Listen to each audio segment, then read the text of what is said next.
Hi friends, welcome to my channel Laddu art Bujji. ఈరోజు ఒక విషయం చెప్తున్నానండి. ప్రతి ఆడపుట్టుక పుట్టాక ప్రతి ఆడపిల్ల కూడా పెళ్ళయ్యాక ఒక బిడ్డకి జన్మనిస్తుంది కదండి. ఆ జన్మనించేటప్పుడు పురిటినొప్పులు పడేటప్పుడు మరో జన్మ ఎత్తినట్టే అని అంటారు మన పెద్దలు. అసలు ఆ పురిటినొప్పులు అంత పడ్డానికి కారణం ఏంటి, మనకి శాపం ఉందా పూర్వం అని చెప్పడానికి ఈరోజు మా ఫ్రెండ్ ఒక కథ చెప్తున్నాడండి. నిజంగా మనకి శాపం ఉందండి.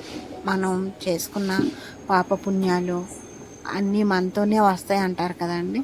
పూర్వం మనం చేసిన పాపమే ఇప్పుడు అది శాపం. ప్రసవ సమయంలో ఆడవాళ్ళు ఎందుకు అంత బాధపడిస్తారో మీకు తెలుసా?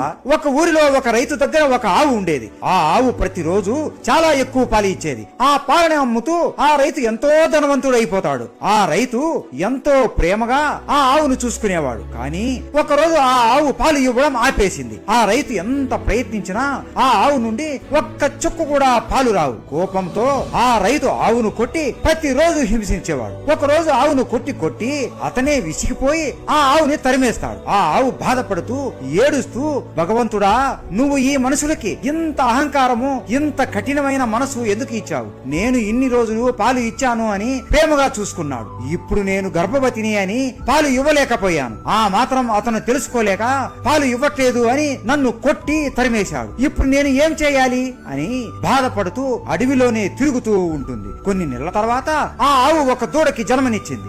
ఆ సమయంలోనే అప్పుడే అక్కడికి ఒక యువరాణి వేటకు వచ్చింది. అప్పుడు ఆవు ఆ యువరాణితో, అమ్మా, నా బిడ్డను నా వీపు మీద పెట్టు, ఇక్కడ నుండి నేను వేరే చోటికి తీసుకుని వెళ్ళాలి అని అడుగుతుంది. ఆ యువరాణి ఆవుని హీనంగా చూస్తూ, ఛీ ఛీ, నీ బిడ్డ చూడడానికి దరిద్రంగా చండాలంగా ఉంది, నేను దానిని పట్టుకుని నీ వీపు మీద పెట్టాలా? బ్రతికితే బ్రతుకు, లేదంటే చావు అని అవమానిస్తుంది. ఇది విని ఆ ఆవుకి ఎంతో బాధ వేస్తుంది. తన బిడ్డని చూసుకుని ఎంతో బాధపడుతుంది. ఆవు కోపంతో, ప్రసవ సమయంలో ఎంతో నొప్పిని భరించి అలిసిపోయి నిన్ను సహాయం కోరాను.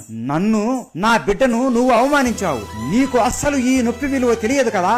ఇక నుండి ప్రసవ సమయంలో నేను పడిన బాధ కన్నా 100 రెట్లు ఎక్కువ బాధ మీరు పడతారు. అలాగే మీకు పుట్టిన బిడ్డ 9 నెలల వరకు నడవలేరు. కానీ ఆవుకు పుట్టిన బిడ్డలు మాత్రం ఇక నుండి పుట్టినప్పటి నుండి నడుస్తాయి అని ఆ యువరాణిని చెప్పిస్తుంది. ఆ ఆవు శాపం మనుషులకి దయ మరియు కరుణ విలువను తెలియజేస్తుంది. అలా ఇప్పటికీ ప్రతి ఒక్క ఆడవాళ్ళు ఈ శాపాన్ని అనుభవిస్తున్నారు.